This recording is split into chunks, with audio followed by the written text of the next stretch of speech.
오늘 본문에 나오는 말의 배경은 여리고입니다.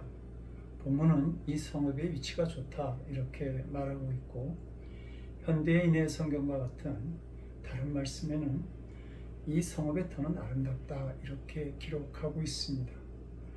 그러니까 이 지역은 외견상으로 볼 때 공기나 흙, 기후나 경치가 좋은 매우 아름다운 성읍이었습니다. 그러나 결정적인 한 가지 흠이 있다고 한다면 그 땅 속에 흐르는 물에 문제가 있었습니다. 물이 나빠서 열매가 익지 못한 채 떨어지고 사람과 짐승은 자꾸 유산하는 일들이 일어났습니다. 본문은 물이 나쁘다, 좋지 못하다라고 했는데 그 나쁘다라고 하는 원어의 뜻은 적극적으로 해롭고 악하다라는 뜻이 있습니다. 그러니까 여리고 성의 물이 오히려 유익을 주는 것이 아니라 여리고 성 백성들을 악하고 해롭게 만들고 있었습니다. 악하고 해로운 물이 이 여리고 성읍에 흐르고 있었던 것입니다. 근데 본문에 나오는 이 나쁘다라고 하는, 좋지 않다라고 하는 뜻과 같은 똑같은 단어가 성경에 몇 군데 사용되어집니다. 창세기 2장 9절을 보면 하나님께서 아담과 하와에게 선악을 알게 하는 나무의 실과는 먹지 말라라고 말씀하셨는데, 그때 선과 악에서 이 악이라고 하는 단어가 바로 본문에 나오는 나쁘다라고 하는 뜻과 똑같은 의미를 가집니다. 그리고 창세기 6장 5절에 보게 되면 하나님께서 노아의 심판 직전에 말씀하시기를, 여호와 하나님께서 사람들의 그 마음의 생각이 항상 악할 뿐임을 보시고라고 할 때에 그 악하다라고 하는 뜻도 오늘 본문에 나오는 나쁘다라고 하는 뜻과 동일한 의미를 가집니다. 또 시편 144편 10절을 보게 되면 주는 왕들에게 구원을 베푸시는 자시요 종 다윗을 그 해하는 칼에서 구하는 자신이다 라고 할 때 이 해하다라고 하는 이 뜻 역시 오늘 본문에 나오는 나쁘다라고 하는 단어와 똑같은 의미를 가지고 있습니다. 그러니까 이 단어는 주로 부패한 사람들의 마음 속에 있는 악한 성품을 나타낼 때, 즉 사람의 그 본질적인 성품이 그 성품 속에 있는 그 마음이 안 좋을 때, 안 좋다라고 할 때 쓰이는 단어입니다. 그러므로 이 본문의 말씀은 여리고 성의 땅의 물에만 사용되는 것이 아니라 사람의 심령 속에 같이 흐르는 물에는 이러한 악한 물이 또 흐르고 있다라고 하는 그러한 것을 상징적으로 보여주기 위한 말씀입니다. 모든 사람들에게 여러 가지 좋은 성품, 성격 또는 좋은 조건을 가지고 있을지라도 결정적인 흠이 한두 가지는 있다라고 하는 말입니다. 이러한 성품이 심령 속에 물처럼 흐르고 있어서 이것 때문에 그 사람이 열매를 맺지 못하고 또 열매 맺을 때 꼭 떨어져 버리는 안타까운 일들이 일어나게 되는 것입니다. 본문의 여리고 성의 모습이 바로 이런 사람들의 모습과 똑같다 이렇게 말할 수 있습니다. 열왕기하 5장 1절 2절을 보게 되면 나만 장군의 이야기가 나옵니다. 그에 대해 성경은 아람 왕의 군대 장관으로 크고 존귀한 용사라고 그렇게 말합니다. 그는 나라의 위대한 영웅이었습니다. 겉보기에는 너무도 훌륭한 사람이었습니다. 마치 여리고 성읍이 크고 거대하고 아름다운 모습처럼 말입니다. 그러나 나아만 장군에게 정말 말하지 못할 흠과 결정과 고민이 있었는데 성경은 이에 대해서 크고 존귀한 자나 문둥병자였더라 이렇게 말씀합니다.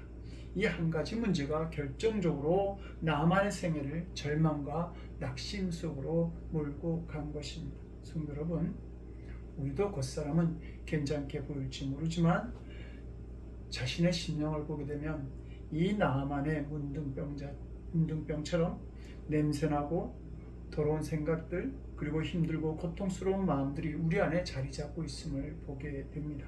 그리고 이렇게 잘못된 생각과 제약들이 우리의 인생을 파괴하고 몰락의 길로 몰고 가고 있는 것입니다. 여리고의 사람과 짐승이 유산을 하고 나무의 열매들이 떨어지거나 죽는 일들이 일어난다는 소식을 들은 하나님의 사람 엘리사가 그곳을 방문하게 됩니다. 여리고에는 많은 샘이 있었고 모든 샘들이 다 좋지가 않았습니다. 그런데 엘리사는 이 물을 치료하기 위해서 나아갔는데 본문은 물 근원으로 나아갔다 이렇게 말하고 있습니다. 그리고 물 근원을 찾아가 엘리사가 소금을 던졌는데 그 후에 그 땅이 고침을 받았다 이렇게 말씀합니다. 엘리사는 단 한 군데 물 근원만 고친 것입니다.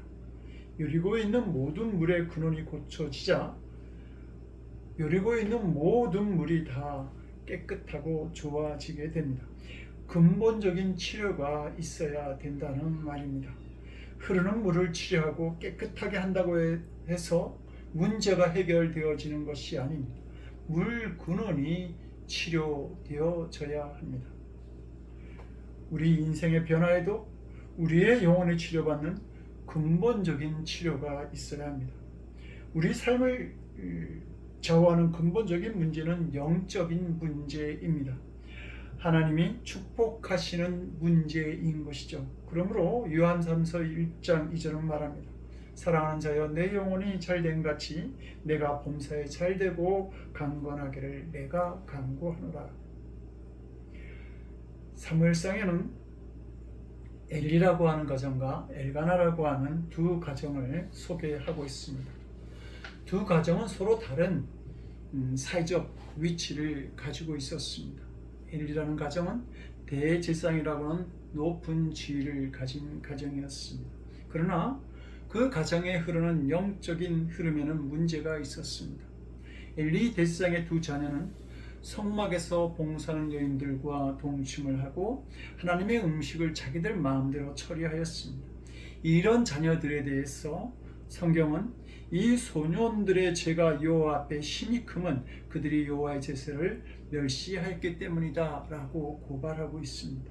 결국 이 잘못된 영적인 흐름은 두 아들이 노베서 살해되고 그리고 대제사장인 엘리마저 죽게 됨으로 인해서 대제사장의 가문이 이스라엘에서 끊어지는 그 가정이 대제사장의 가문을 잊지 못하는 결과를 맞이하게 됩니다.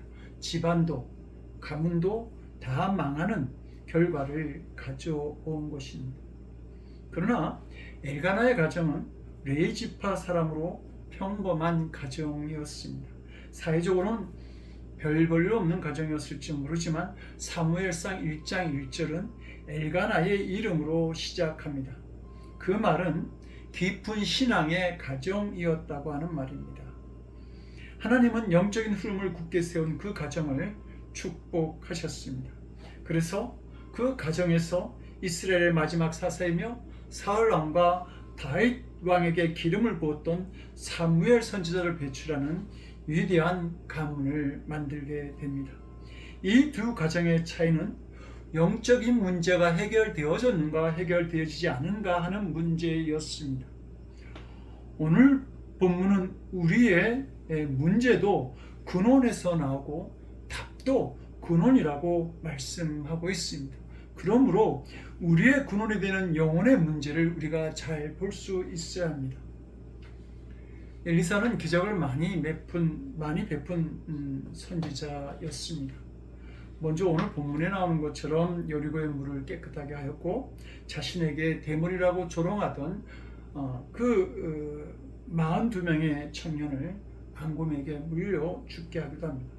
가나나의 아들이 종으로 팔려가게 된 그 수넴 여인의 그릇을 기름으로 채워주기도 하였고 엘리사의 제자가 죽어 과부가 된 그 부인의 죽은 아들을 살리기도 했습니다.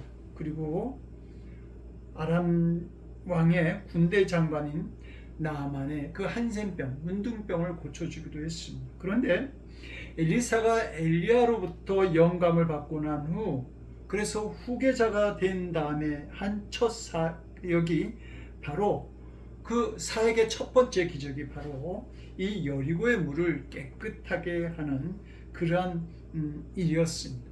그래서 수많은 열매를 맺게 하였던 것이죠. 처음이라고 하는 그것은 남다른 의미를 가집니다. 그래서 성경은 하나님도 우리가 드리는 첫 열매를 기뻐하신다고 말씀하고 있습니다. 마찬가지로 엘리사가 행한 첫 기적 역시 기쁜 의미를 가지고 있는 것입니다. 생명을 죽이던 물을 살아있는 생수로 변화시키는 이 엘리사의 기적은 예수 그리스도 안에서 우리의 삶을 근본적으로 변화시키시는 하나님의 은총을 증거하는 영적인 사건입니다. 출애굽기 15장 22절 이하를 보게 되면 이스라엘 백성들이 물 없는 길을 사흘 동안 걸어가다가 마라라고 하는 곳에서 물을 만나게 되었는데 그 물이 너무 써서 마실 수가 없었습니다. 그때 하나님께서 모세에게 지시하시기를 한 나무를 물에 던지라 그렇게 말씀하셨고 그 물을 쓴 물에 그 나무를 던졌더니 물이 달아졌다고 성경은 증거합니다. 이 사건도 예수님의 십자가로 인하여 일어나는 삶의 변화를 말하고 있는 것이죠. 예수님께서 이 땅에 오셔서 처음으로 행하신 기적도 역시 가나의 혼인잔치에서 물이 포도주로 변하게 되는 표적이었습니다. 이 기적도 예수님은 우리 인생을 변화시키시는 분임을 증거하는 표적인 것입니다. 하나님은 진정한 변화를 우리에게 만드시는 분이십니다. 이것이 놀라운 일이고 이것이 우리에게 복음이 되는 일입니다. 예수님은 삶의 근본을 변화시키시는 분입니다. 사람은 자신의 노력으로 조금씩 변할 수 있습니다. 그러나 하나님의 계획은 우리가 약간의 변화를 가지는 것이 아니라 근본적인 변화를 만드신다고 하는 겁니다. 쓴물이 달아지고 갈증난 인생이 해결받는 인생의 그 해결받는 변화의 역사를 예수님은 만드시는 분이십니다. 이것이 오늘 본문에서 말씀하고자 하는 것이죠. 물이 조금 또는 잠깐 좋아지는 것이 아니라 물 근원이 완전히 영원히 변화되는 것입니다. 레오 톨스토이가 나의 핵심이란 글에서 이렇게 말합니다. 5년 전 나는 정말 예수 그리스도를 나의 주님으로 받아들였다. 그러자 나의 전 생애가 변했다. 이전에 욕망하던 것을 욕망하지 않게 되고 오히려 이전에 구하지 않던 것들을 갈구하게 되었다. 이전에 좋게 보이던 것들이 더 이상 중요한 것으로 보이지 않고 대수롭지 않게 보이던 것들이 이제는 중요한 것으로 보이게 되었다. 그동안 소위 행운의 무지개를 쫓아 살았는데 그 허무함을 알게 되었다. 거짓으로 나를 꾸미는 것이나 여인들과의 타락한 생활이나 술 취해 기분 좋은 것이 더 이상 나를 행복하게 해줄 수 없었다. 톨스토이는 예수님을 만나고 인생이 완전히 거듭났던 것입니다. 그 누구나 예수님을 믿으면 정말 삶이 바뀌어지게 되는 것입니다. 성도 여러분, 우리가 이것을 명심해야 합니다. 예수님은 우리를 약간 변화시키시려고 이 땅에 오셔서 십자가에 죽으시고 부활 승천하시고 성령님으로 우리에게 찾아오신 것이 아닙니다. 우리의 삶을 완전히 변화시키려고 하셨던 것입니다. 그러므로 고린도후서 5장 17절은 증거하지 않습니까? 그런즉 누구든지 그리스도 안에 있으면 새로운 피조물이라 이전 것은 지나갔으니 보라 새 것이 되었도다라고 말입니다. 하나님은 예수 그리스도 안에서 우리의 삶을 근본적으로 변화시키시는 분이십니다. 이것이 하나님께서 우리에게 행하시는 놀라운 은총을 증거하는 영적인 사건이며 복음이 됩니다. 성도 여러분, 그러므로 나의 영적인 변화를 사모하고 근본적인 변화를 위해서 기도할 수 있어야 합니다. 고린도전서 15장 6절은 부활하신 예수님이 그 몸을 500여 형제에게 일시에 보이셨다고 말씀하고 있습니다. 그러나 마가의 다락방에는 120명의 성도들만 모여서 하나님의 나라를 꿈꾸며 복음을 위하여 기도하였습니다. 380명의 그 예수님의 부활을 보았던 성도들은 여전히 세상의 마음을 빼앗기고 있었던 것입니다. 예수님의 부활을 보아도 근본적인 변화가 일어나지 못하였다고 하는 말입니다. 신앙생활을 해도 세상의 두려움이나 즐거움에 자신을 빼앗기는 그러한 삶을 살아가는 성도들이 참으로 많이 있습니다. 한국에는 대두라고 불렸던 조세영이라는 사람이 있었습니다. 그가 감옥에 다녀오고 나서 회심한 후에 전도사가 됩니다. 그리고 많은 간증을 하고 다녔습니다. 그러나 결국 다시 좀 도둑질을 하다가 감옥을 들락달락거리는 그러한 인생을 살아가고 있습니다. 죄의 근본을 해결하지 못하면 인간의 옛날 죄의 습관을 버릴 수가 없다고 하는 말입니다.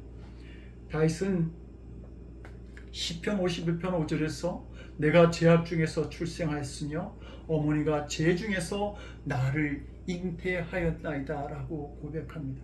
시편 51편은 다윗이 우리아의 아내를 취하여 간음죄를 짓고 우리아를 전쟁터 전방에 보내어 죽게 한 다음에 회개하면서 지은 시입니다. 그는 절절히 자신의 죄를 회개하였는데 간음죄를 지었습니다, 우리아를 죽겠습니다 라는 겉으로 드러난 죄가 아니라 보이지 않는 죄의 뿌리 깊은 그 본성, 죄의 본성을 보면서 회개하였다고 하는 것입니다. 죄인된 자신의 모습을 보면서 그 근본적인 본성이 고침을 받기를 원하여 그는 철저하게 기도하고 회개하였던 것입니다. 어떤 성도가 이렇게 말을 합니다. 목사님, 저는 예수 헛 믿었어요. 저는 전혀 변화되지 않았습니다. 그 성도는 직장생활 중에 반복하며 짓는 그 죄된 생활로 인해서 깊은 좌절감과 낙심에 빠져 있었던 것입니다. 성도 여러분, 그런데 정말 그 성도는 변화해지지 않았던 것인지요? 그 성도는 하나님의 뜻대로 자신이 살지 못하였을 때에 마음에 들려오는 성령님의 책망을 듣고 있었습니다. 우리는 우리 안에서 일어나는 이 근본적인 변화를 볼 수 있어야 합니다. 그러므로 에베소 4장 30절은 말하기를 하나님의 성령을 근심하게 하지 말라. 그 안에서 너희가 구속의 날까지 인치심을 받았느니라 라고 말하고 있습니다. 성령을 근심하게 하지 말라고 하는 말입니다. 우리가 그리스도의 품에 안기기 전까지 성령은 우리를 인치셔서 결코 떠나지 아니하신다라고 하는 말입니다. 성도 여러분, 우리 모두는 세례받은 사람들입니다. 사도 바울은 로마서 6장 4절을 통해서 세례받은 우리들에게 이런 말을 남깁니다.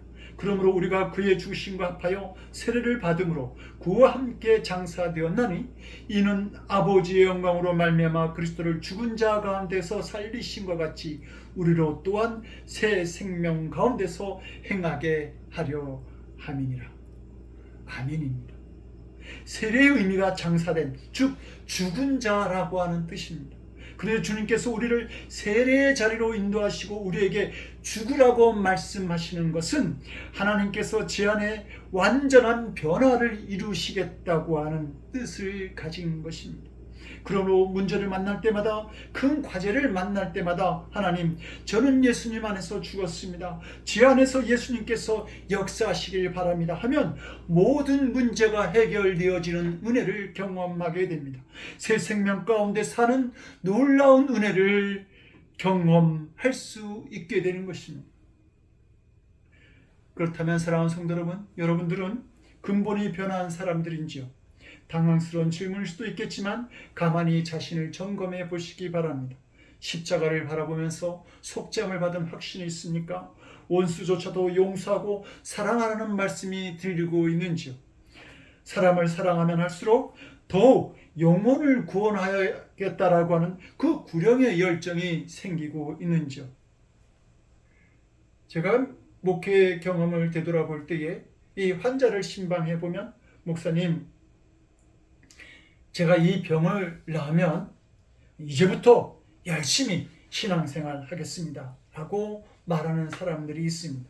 그러나 성도 여러분, 고난과 시련이 그를 잠깐 변화시킬 수 있을런지는 모르지만 나중에 변화되겠다라고 하는 사람은 결코 변하지 않고 겉만 잠깐 변한 것일 수 있습니다.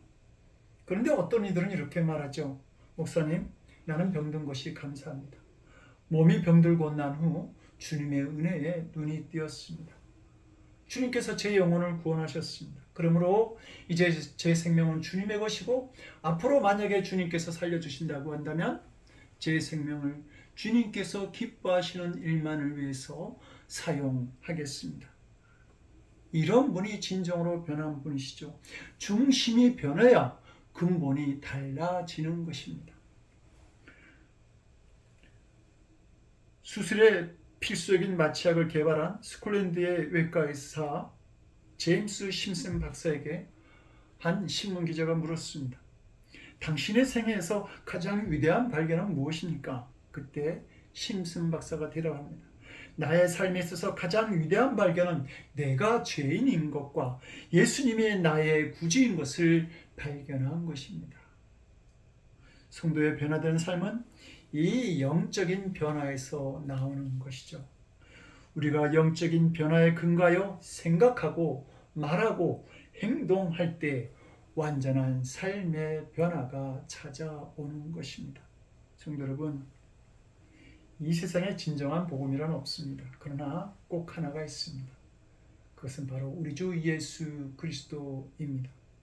우리에게는 그 어떤 동물도 가지지 않은 영혼이 있습니다. 이 영혼은 예수님을 만남으로만이 살아날 수 있고 또 우리 영혼이 살아날 때에 그때 비로소 우리는 참 만족의 삶을 살아갈 수 있습니다.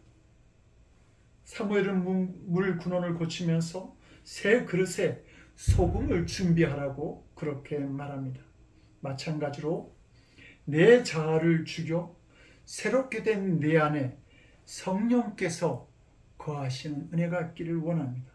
주님께서 거하시는 그런 영혼으로 말미암아 근본적으로 변화되어지는 삶이 우리 모두에게 일어나기를 주님의 이름으로 간절히 기도드립니다.